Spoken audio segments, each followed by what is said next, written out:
কাঁঠালটা মনে হচ্ছে পেকেছে রে, কালকে মুড়ি দিয়ে খেতে হবে। কাঁঠালটা মনে হচ্ছে পেকেছে, সেন বেরোচ্ছে। ও কাকা, গুপি তেল লাগাচ্ছ কেন? আরে এখানে সাদে কি আর বসে আছি আমি? এটা আমাদের কাছে কাঁঠাল পেকেছে, কালকে খেতে হবে সকালে মুড়ি দিয়ে। ওই জন্য বেশ গুঁপে তেলটা লাগিয়ে রেখে দিচ্ছি যেন আটাটা না লেগে যায়। এই অসময়ে কাঁঠাল বিরাট টেস্ট লাগবে, আজ রাতেই চুরি করব। ঠিক আছে কাকা, আসছি তাহলে।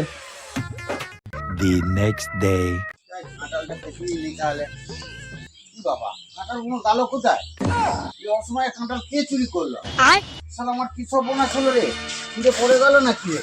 যা, ছেলেগুলো নিয়ে খাবো কি করে? ও কাকা, তোমার কি হলো? সকালবেলা তো চেঁচামেচি করছো। আর বলি না রে বাবা, কাঁঠাল দুটোকে চুরি করে নিয়ে চলে গেল আমার। ও, এর জন্যই বলে গাছে কাঁঠাল আর গোপে তেল, অত আশা করতে নেই।